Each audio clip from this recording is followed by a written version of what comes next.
When people think about space exploration, they often imagine rockets launching into the sky, astronauts floating in orbit, or distant planets captured in detailed images.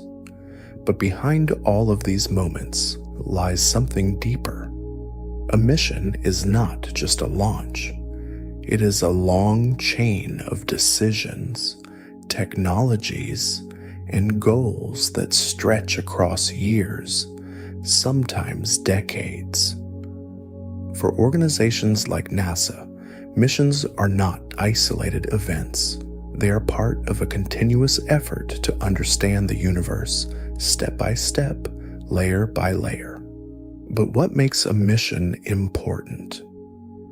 At first, it might seem like the answer is simple. The most important missions are the biggest ones. The ones that travel the farthest, collect the most data, or capture the most attention. But in reality, importance is not always tied to scale. Some of the most important missions are those that change how we think. They reveal something unexpected. They challenge existing theories. They open new directions for future exploration. For example, early missions to the moon were not only about reaching the surface, they were about proving that humans could leave Earth, travel through space, and return safely. That single capability changed everything that followed. Later missions shifted focus. Instead of human exploration alone, robotic missions became central. Probes, satellites, and telescopes began to explore regions that humans could not yet reach. These missions could operate for years, sending back data continuously. This allowed scientists to study planets, moons, and deep space environments in ways that were not possible before. Importance then is often tied to impact. A mission that changes our understanding of the universe may be more important than one that simply travels farther. Some missions answer questions, others raise new ones. Both are valuable. NASA's approach reflects this balance. Some missions are designed with very specific goals, such as studying the atmosphere of a planet or measuring the composition of a distant object. Others are broader, collecting data that can be used in many different ways. There is also a balance between risk and reliability. Some missions test new technologies. These are inherently risky, but they can lead to breakthroughs. Others rely on proven systems, focusing on gathering high-quality data over long periods. Together, these missions create a network of knowledge. Each mission builds on the results of previous ones. Each discovery informs the next step. Over time, this process creates a more complete picture of the universe. And yet, there is always more to learn. Even the most successful missions leave questions unanswered. They reveal complexity where simplicity was expected. They show that the universe does not always behave in predictable ways. This is part of what makes space exploration so compelling. It is not just about reaching new places.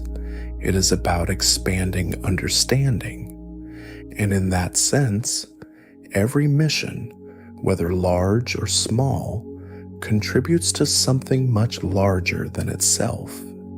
In the late 1970s, 2 spacecraft were launched with a mission that would extend far beyond their original goals. These spacecraft were Voyager 1 and Voyager 2. At the time of their launch, they were designed to study the outer planets of our solar system. Jupiter, Saturn, Uranus, and Neptune were their primary targets. The missions were expected to last a few years, but something remarkable happened. They kept going. After completing their planetary flybys, both spacecraft continued traveling outward. They moved beyond the known boundaries of the solar system, entering a region known as interstellar space. This transition is not marked by a clear line or boundary. Instead, it is defined by changes in the environment. The solar system is surrounded by a region dominated by the sun's influence, known as the heliosphere. Beyond this region, the influence of other stars and the broader galaxy becomes more significant. Voyager 1 crossed this boundary first, followed later by Voyager 2. Even now, decades after launch, both spacecraft continue to send data back to Earth. This alone is extraordinary.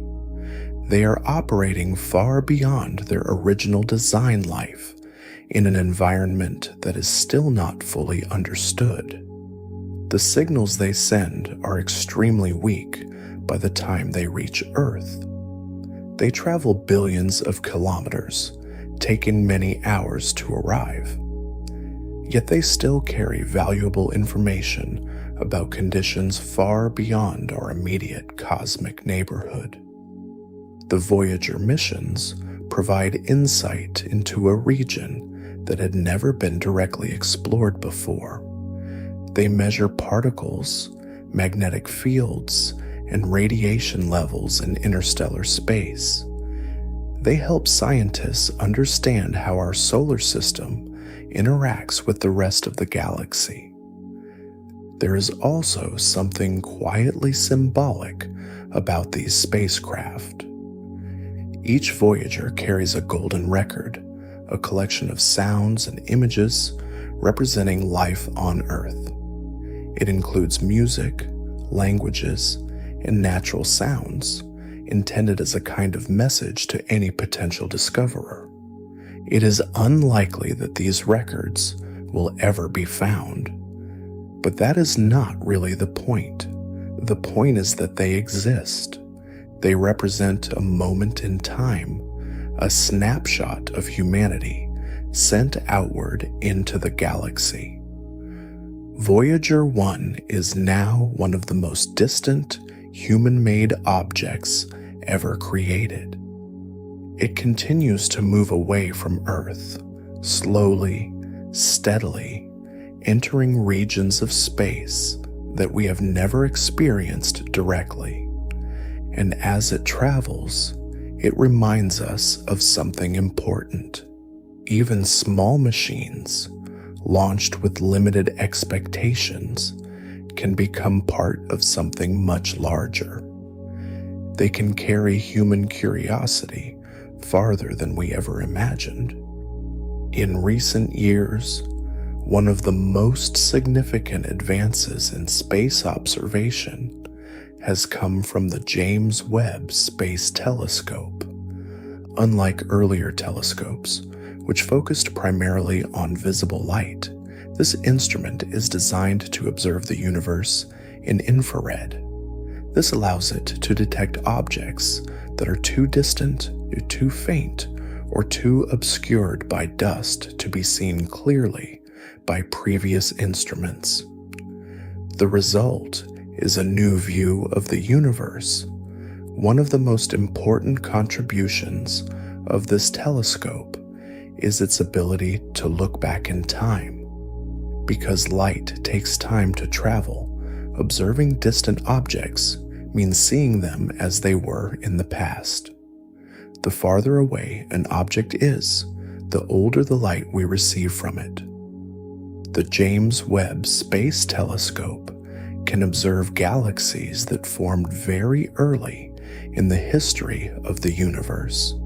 Some of these galaxies appear more developed than expected, challenging existing models of how structures formed after the Big Bang.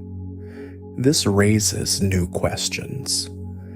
Did galaxies form faster than we thought? Are our models incomplete? Is there something about the early universe that we do not yet fully understand? The telescope has also provided detailed observations of exoplanets. By analyzing the light passing through their atmospheres, scientists can detect the presence of certain molecules. This helps in understanding the composition of these distant worlds. While this does not directly confirm the existence of life, it brings us closer to identifying environments where life might be possible. Another area of discovery involves star formation. The telescope can peer into dense clouds of gas and dust where new stars are being born. These regions were previously hidden from view. Now they can be studied in detail. This provides insight into one of the most fundamental processes in the universe. The James Webb Space Telescope does not just add more data, it changes perspective. It allows us to see parts of the universe that were previously invisible.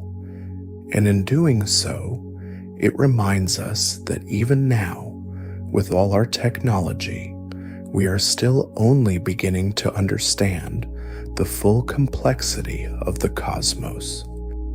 For many years, the Hubble Space Telescope defined how humanity saw the universe. Its images became iconic, not only because of their beauty, but because of what they revealed. Distant galaxies, nebulae filled with color, and structures of space that had never been observed in such detail before. Hubble works primarily in visible light, the same range that human eyes can detect, along with some ultraviolet and near-infrared. This makes its images feel familiar, almost intuitive. It shows the universe in a way that feels close to how we might see it if our vision were vastly more powerful. But visible light has limitations. Large regions of space are filled with dust and gas that block or scatter this light. This means that many processes, especially those involving the birth of stars or the earliest galaxies, remain hidden. This is where the James Webb Space Telescope offers a different perspective. Instead of focusing on visible light, it observes the universe primarily in infrared. Infrared light can pass through dust more easily, allowing the telescope to see into regions that were previously obscured. This creates a complementary relationship. Hubble shows structure and detail in one way. Webb reveals hidden layers beneath that structure.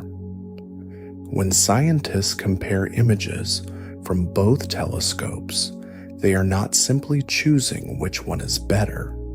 They are combining two different ways of seeing. In some images, Hubble reveals the outer shape of a galaxy, while Webb shows the internal structure, including regions where stars are forming. In others, Webb detects objects that are so distant that their light has been stretched into the infrared range due to the expansion of the universe. This stretching of light is known as redshift. The farther away a galaxy is, the more its light is shifted toward longer wavelengths. This means that some of the oldest galaxies can only be observed clearly in infrared. Webb is designed specifically to capture this light. This allows it to look deeper into the past than Hubble ever could, but Hubble is still important. Its long operational history provides a continuous record of observations. It has captured the changes over time, tracked objects, and contributed to countless discoveries. Together, these telescopes represent two generations of space observation. One opened the door, the other stepped further inside, and together they continue to expand our understanding of the universe, not by replacing one another, but by working in parallel. Beyond the inner planets lies a very different region of the solar system. Here, the gas giants dominate. Jupiter and Saturn are not solid worlds like Earth or Mars. They are massive, complex systems composed mostly of gas with deep atmospheres, powerful storms, and intricate systems of moons. Exploring these planets requires a different approach. Spacecraft cannot simply land on their surfaces because there is no solid surface in the traditional sense. Instead, missions focus on orbiting these planets, studying their atmospheres, magnetic fields, and surrounding systems. One of the most important missions to Jupiter was the Galileo spacecraft. Launched by NASA, it spent years orbiting the planet, sending back detailed data about its atmosphere, its immense magnetic field, and its many moons. One of the most significant discoveries involved Europa, one of Jupiter's largest moons. Beneath its icy surface, scientists believe there may be a global ocean of liquid water. This raises the possibility that conditions suitable for life might exist there, even far from the warmth of the sun. Later missions, such as Juno, continued to explore Jupiter. Juno provided new insights into the planet's internal structure, its deep atmospheric dynamics, and the behavior of its magnetic field. It revealed that Jupiter is even more complex than previously thought, with powerful storms extending deep below the visible cloud tops. Saturn has also been the focus of major missions. The Cassini spacecraft, a joint mission involving NASA and other space agencies, spent more than a decade studying Saturn and its system of moons. Cassini provided detailed images of Saturn's rings, revealing their structure and composition in unprecedented detail. It also explored moons such as Titan and Enceladus. Titan is particularly interesting. It has a thick atmosphere and lakes of liquid methane on its surface. While it is very different from Earth, it shows that complex chemical environments can exist beyond our planet. Enceladus, on the other hand, is much smaller but equally intriguing. Jets of water vapor have been observed erupting from its surface, suggesting the presence of a subsurface ocean. This makes it another candidate in the search for life beyond Earth. These missions do more than study individual planets. They reveal systems. Jupiter and Saturn are not just planets. They are centers of miniature solar systems, each with dozens of moons, rings, and dynamic environments. By studying them, scientists gain insight into how planetary systems form and evolve. And in doing so, they also learn more about our own solar system. While some missions travel far into deep space, others focus on a planet that has become one of the most studied worlds beyond Earth: Mars. Unlike gas giants, Mars has a solid surface, making it a prime target for exploration using rovers. Rovers are robotic vehicles designed to move across the surface of a planet, collecting data, taking images, and performing experiments. Over the years, NASA has sent several rovers to Mars, each more advanced than the last. Early missions demonstrated that it was possible to land safely and operate on the surface. Later missions expanded capabilities, allowing rovers to travel greater distances and perform more complex analyses. One of the most well-known rovers is Curiosity. It is equipped with a wide range of scientific instruments, allowing it to analyze rocks, soil, and atmospheric conditions. It has provided evidence that Mars once had conditions suitable for liquid water. More recent missions, such as Perseverance, build on this foundation. Perseverance is designed not only to study the surface, but also to search for signs of ancient life. It collects samples that may eventually be returned to Earth for detailed analysis. This represents a new phase in exploration. Instead of simply observing, missions are now preparing to bring material back. Rovers operate in challenging conditions. They must navigate rough terrain, avoid obstacles, and function in extreme temperatures. Communication with Earth involves delays, so they must be capable of some level of autonomous operation. Despite these challenges, they continue to operate for years, far beyond their original design lifetimes. They move slowly, carefully, sending back data piece by piece. And through their work, they transform Mars from a distant object into a place that can be studied in detail. One of the most profound questions in science is whether life exists beyond Earth. This question drives many space missions. It shapes how instruments are designed, how data is interpreted, and how future missions are planned. Searching for life does not necessarily mean looking for complex organisms. In many cases, scientists are looking for simpler signs. Microbial life, chemical signatures, or environments where life could exist. Mars is one of the primary targets in this search. Evidence suggests that it once had liquid water on its surface. Rivers, lakes, and possibly even oceans may have existed billions of years ago. If life ever developed there, traces of it might still remain.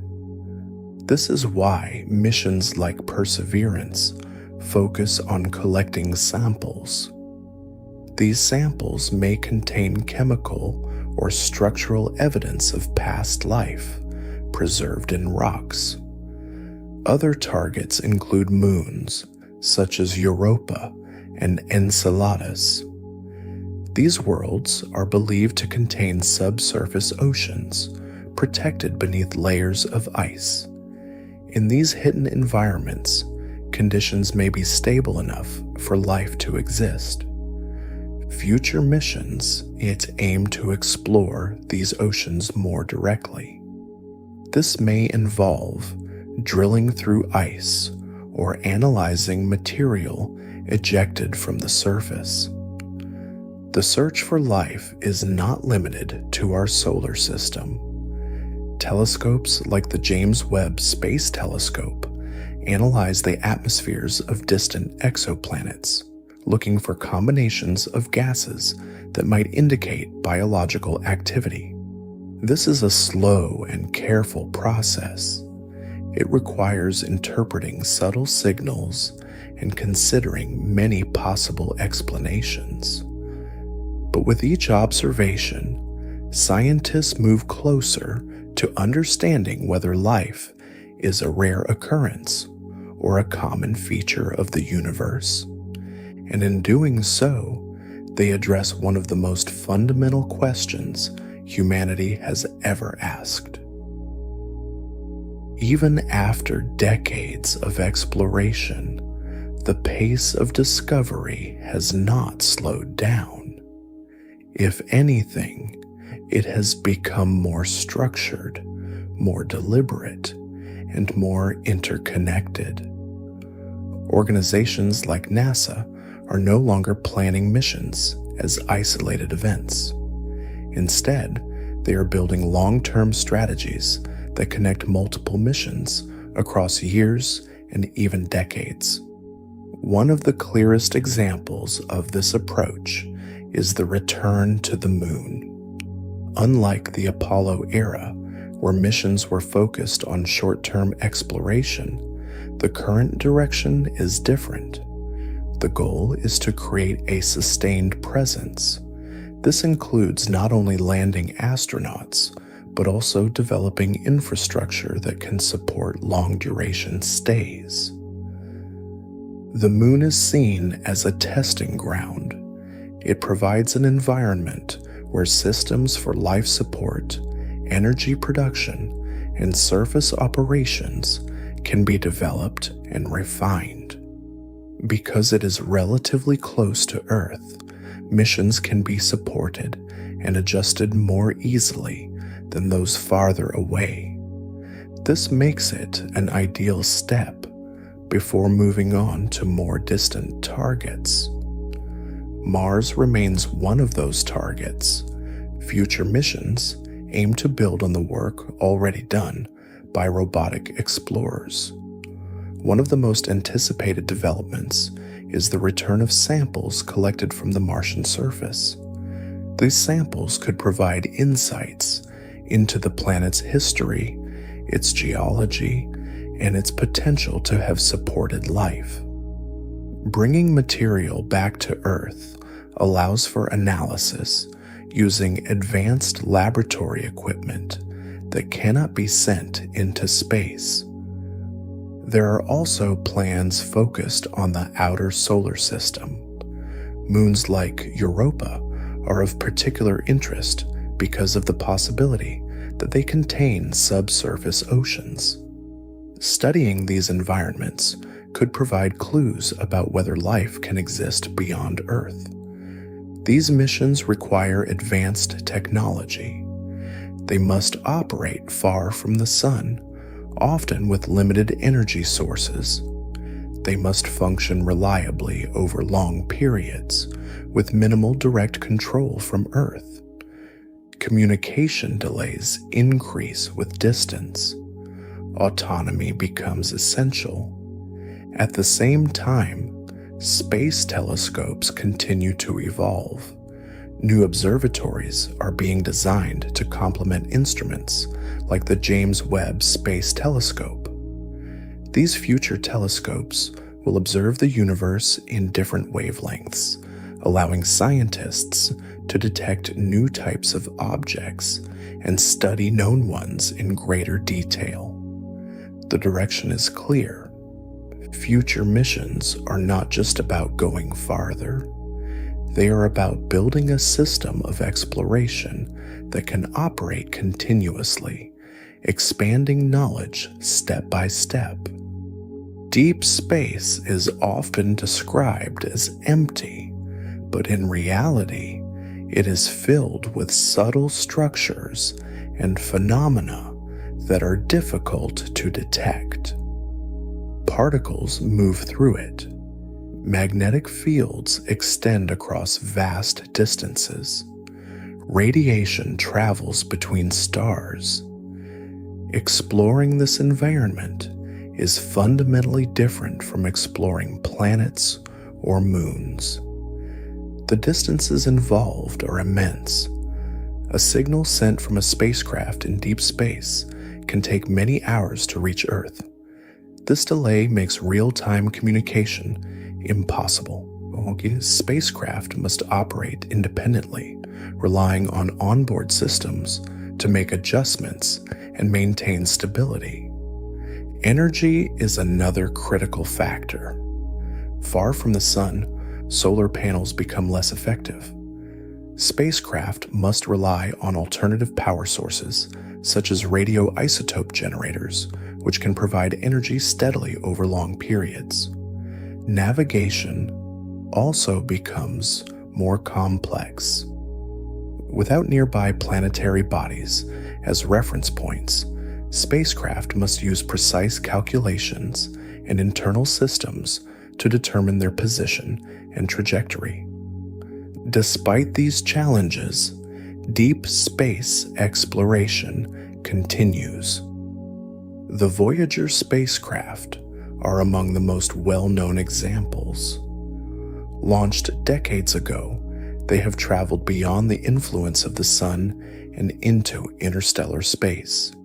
Even now, they continue to send back data, providing insight into a region that had never been directly explored before. Future missions aim to go even farther. There are concepts for probes that could travel to nearby stars, though such missions would require entirely new propulsion technologies and long time frames. Even within our own solar system, deep space exploration plays an important role. Studying distant regions helps scientists understand how the solar system formed, how it interacts with the galaxy, and how conditions change across vast distances. Deep space is not just a destination, it is a laboratory. It provides conditions that cannot be replicated anywhere else. And by studying it, scientists gain a deeper understanding of the universe as a whole. The future of space exploration is not defined by a single breakthrough or a single mission. It is defined by continuity. Each mission builds on the previous one. Each discovery opens new questions. Each step forward creates the possibility for the next. In the near future, exploration will likely focus on strengthening our presence in nearby space. This includes continued missions to the Moon, further study of Mars, and expanded exploration of the outer planets. At the same time, technological development will continue. New propulsion systems, improved materials, and more advanced instruments will expand what is possible. Private companies are becoming an increasingly important part of this landscape. Organizations like SpaceX and Blue Origin are developing systems that complement traditional space agencies. This creates a more dynamic environment, different approaches, different timelines, and different goals, all contributing to a shared direction. One of the most important long-term goals remains the search for life. Whether within our solar system or on distant exoplanets, the question of whether life exists elsewhere continues to guide exploration. Advances in technology are making it increasingly possible to detect subtle signs of biological activity. This is a slow process. It requires careful observation, detailed analysis, and a willingness to consider multiple explanations. But it is also one of the most meaningful pursuits in science. At a deeper level, space exploration changes perspective. It shows Earth as a small part of a much larger system. It reveals the scale of the universe. It highlights both the fragility and the resilience of life.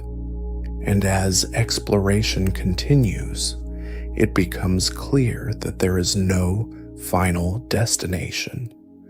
There is only movement, a gradual expansion outward, from one discovery to the next.